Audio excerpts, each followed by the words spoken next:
Em um dia ensolarado de maio de 1915, um navio de passageiros majestoso navegava tranquilamente pelos mares, conhecido como RMS Lusitânia. Porém, esse não seria um dia comum na história do transporte marítimo. O destino do Lusitânia estava prestes a se entrelaçar com os horrores da Primeira Guerra Mundial de maneira trágica e misteriosa. Prepare-se para desvendar os acontecimentos que levaram ao naufrágio do RMS Lusitânia e à morte de mais de 1.000 pessoas a bordo.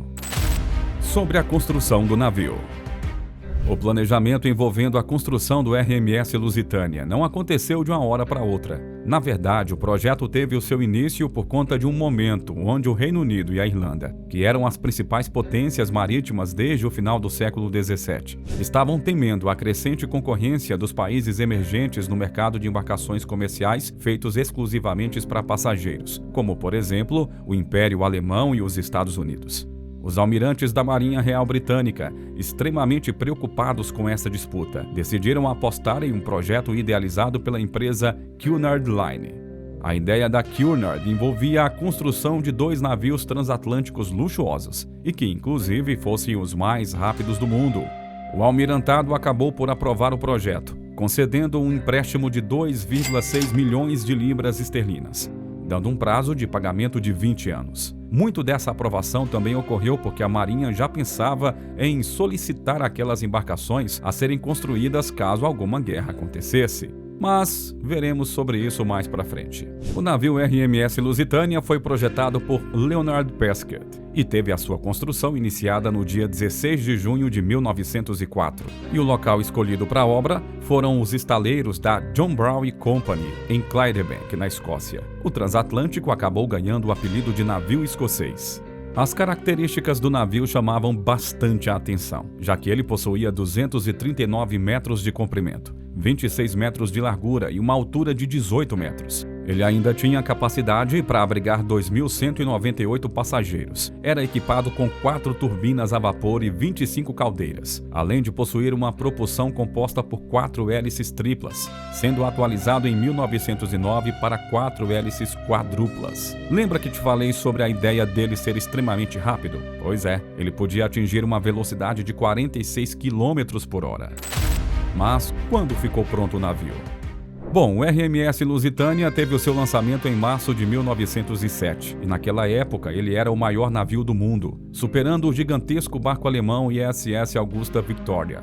Naquele momento, o The New York Times classificou a embarcação britânica como inafundável, isso por conta do seu casco subaquático em compartimentos estanques e suas anteparas que possuíam 69 aberturas que deveriam ser fechadas por portas, sendo que 35 delas eram operadas hidraulicamente e o restante deveria ser fechado manualmente. Curiosamente, por conta de ser considerado uma embarcação sem riscos de afundar, o RMS Lusitânia tinha apenas 16 botes salva-vidas. Se considerarmos a capacidade desses botes somados, podemos dizer que eles suportariam algo próximo de 960 pessoas.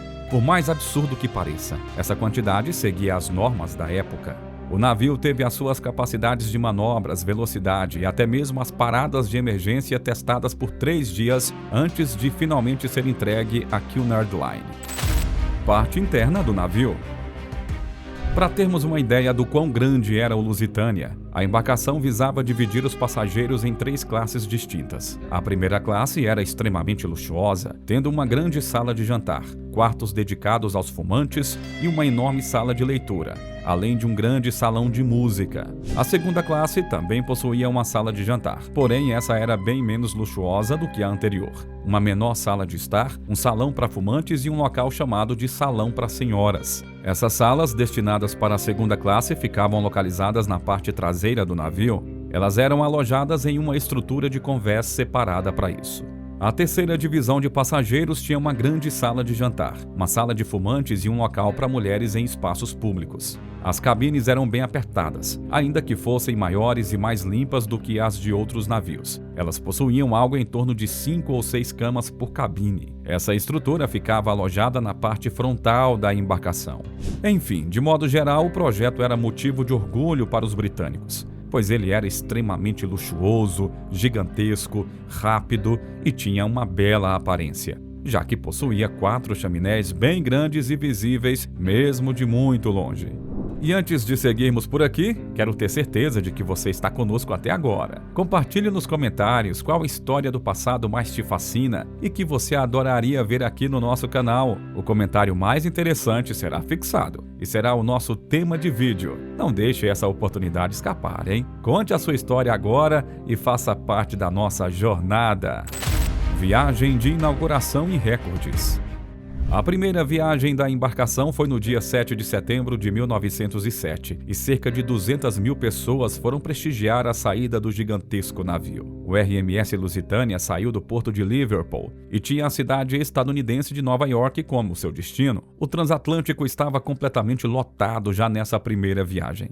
Infelizmente, nessa saída ele não conseguiu bater o recorde de chegada mais rápida ao seu destino, principalmente por conta das condições climáticas daquele dia. Pouco tempo depois, essa quebra de recorde acabou acontecendo, já que em outubro de 1907, ele se tornou o primeiro navio a cruzar o Atlântico a oeste em menos de 5 dias. Ele viajou a uma velocidade média de 44 km por hora para conseguir bater essa marca.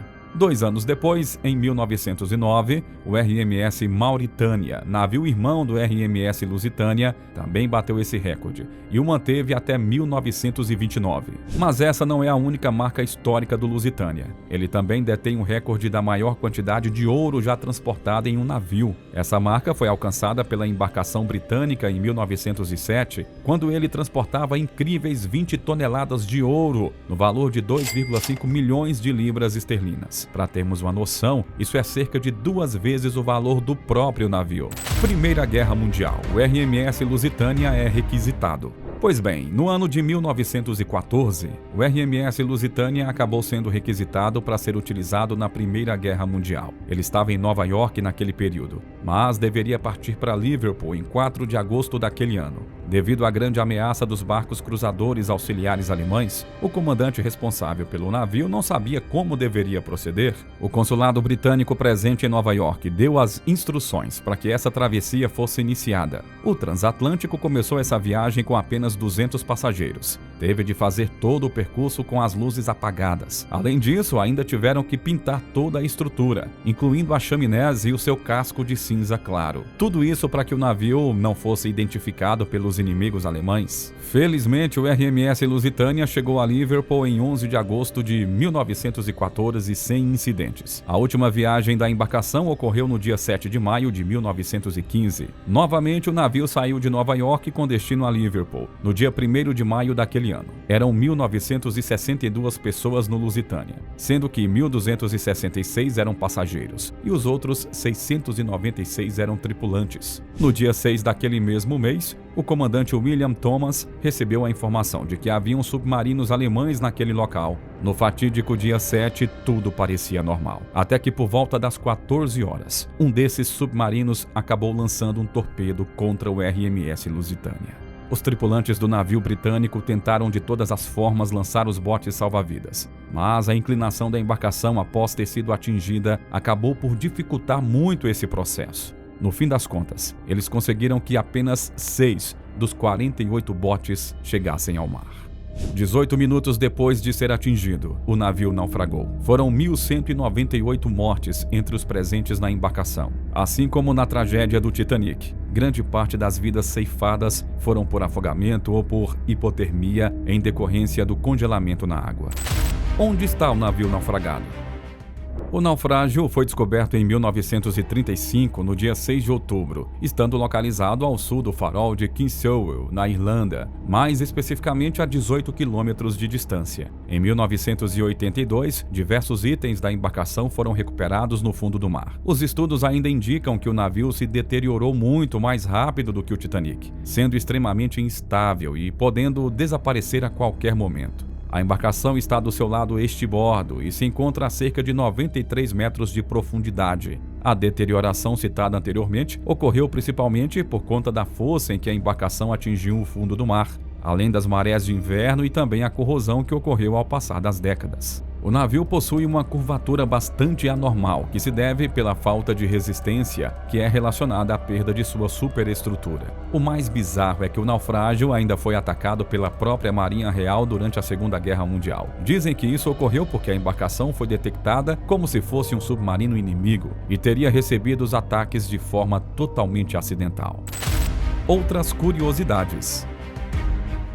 Já vimos que o navio foi construído graças ao subsídio do governo britânico. Mas o que poucos sabem é que a embarcação possuía um compartimento específico para que fossem armazenadas armas e munições caso ele fosse requisitado para uma guerra, como de fato acabou acontecendo.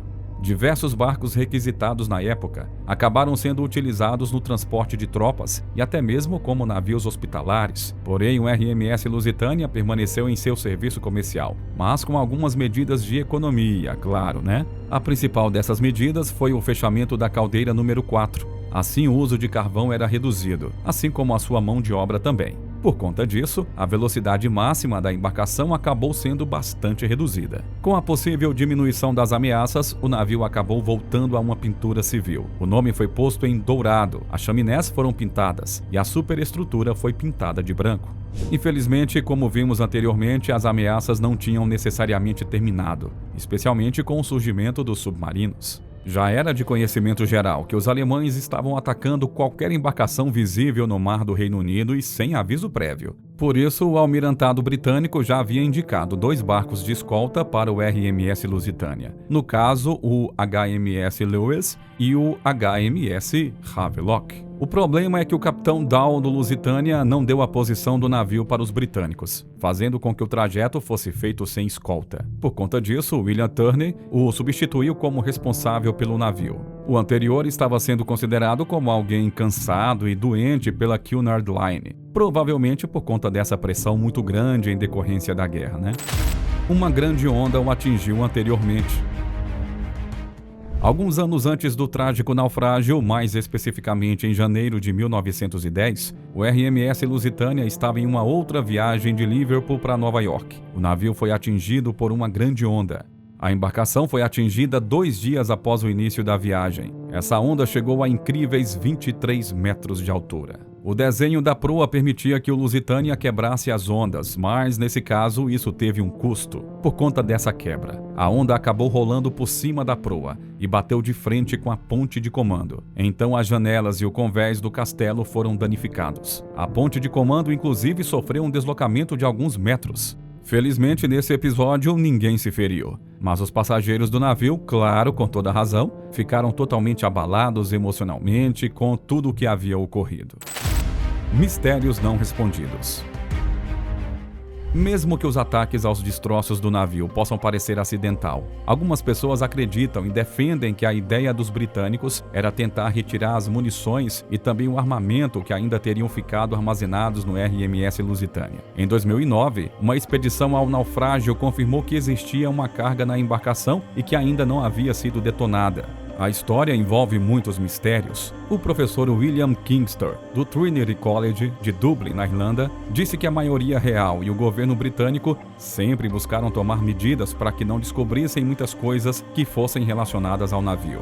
Os alemães, na época, através do seu antigo porta-voz, Bernhard Derburg, acusaram o RMS Lusitânia de transportar contrabando de guerra e disseram que não iriam assumir a responsabilidade pelos mortos, já que o navio estava listado como auxiliar de guerra e por isso merecia ser atacado. Mais tarde foi confirmado pelo New York Times que havia mais de 4 milhões rodadas de cartucho para espingarda e outros tipos de munição. A empresa, por outro lado, negava tudo, dizendo que a embarcação transportava apenas armas de pequeno porte. Em 1982, diversos itens e acessórios foram recuperados do naufrágio. O governo britânico disse ter direito de almirantar sobre esses artefatos, algo que foi negado em um julgamento, já que o navio estava fora de águas britânicas. Existem outras coisas que ainda são quase impossíveis de responder. Por exemplo, por que reduzir a velocidade do navio em uma zona de guerra, hein? Se o governo sabia sobre a existência de embarcações e de submarinos inimigos no caminho. Por que não realizaram um procedimento de alteração alteração de rota. Enfim, é muito complicado entendermos isso e provavelmente nunca teremos uma resposta exata para isso. O que é certo é que a história em volta desse navio é muito interessante e até hoje existe muito debate com relação ao seu naufrágio, se a sua destruição foi ou não um crime de guerra e o que ele realmente estaria transportando. RMS Mauritânia, o navio irmão do RMS Lusitânia. Como falamos, o empréstimo concedido à Cunard Line previa a construção de 2 navios. Um deles era o RMS Lusitânia e o outro era o RMS Mauritânia. O projeto também era de Leonard Pesquet, mas esse último foi construído pelos estaleiros Sua Hunter e Wigan Richardson. O Mauritânia também foi convocado para a Primeira Guerra Mundial. Inicialmente, a ideia era que ele fosse utilizado como um cruzador armado, mas por ser muito grande e consumir muito combustível, ele acabou sendo considerado impróprio e foi devolvido para Cunard poucos dias depois. Mais tarde, a embarcação acabou sendo utilizada para o transporte de tropas, recebendo uma pintura disruptiva com diversas formas geométricas, que visavam dificultar a identificação de sua distância e também da velocidade por parte dos navios inimigos. Próximo do final da guerra, o navio ainda chegou a servir como navio hospital e também ajudou no transporte de tropas norte-americanas contra os alemães. O RMS Mauritânia não naufragou como seu irmão, mas teve de passar por algumas reformas nos anos pós-guerra. O navio foi aposentado oficialmente em 1934, sendo desmontado e tendo suas peças leiloadas no ano seguinte. A Cunard Line ainda existe? A resposta é sim. A Cunard Line ainda atua no ramo dos transportes marítimos. A empresa foi fundada bem antes da construção do RMS Lusitânia, no ano de 1838, pelo magnata canadense Samuel Cunard e pelo engenheiro Robert Napier, e também por outros homens de negócios. Curiosamente, a primeira embarcação da empresa foi o SS Unicorn, um grande navio a vapor de 648 toneladas. A sede atual da Cunard é em Southampton, no Reino Unido, e é também uma subsidiária de uma outra empresa anglo-americana de cruzeiros marítimos, a Carnival Corporation NPC. A companhia sofreu bastante com a Grande Depressão, sendo obrigada a cancelar diversos contratos na época. Felizmente, para o gigante do ramo, eles conseguiram a concessão de mais um empréstimo em 1934 para a construção de outros 2 navios para o Reino Unido. No caso, o RMS Queen Mary e o RMS Queen Elizabeth. A única condição era que ela se fundisse com a Wild Star Line, outra grande empresa do ramo, responsável pela operação do RMS Titanic e também do RMS Olympic. E assim foi feito. As duas se fundiram e o nome foi mudado para Cunard Wild Star Line, voltando a ser alterado no ano de 1947, quando a Cunard comprou o restante da porção da White Star e decidiu retornar ao nome original. E assim chegamos ao final do vídeo de hoje. Diz aí, você conhecia a história do navio RMS Lusitânia? O que achou, hein? Comente nos comentários. Obrigado por ficar conosco até aqui. Não esqueça de deixar o gostei, se inscrever no canal e ativar as notificações para você receber todos os vídeos assim que forem lançados. Falando nisso, agora fique com o vídeo que está aparecendo na sua tela de recomendações. Até a próxima!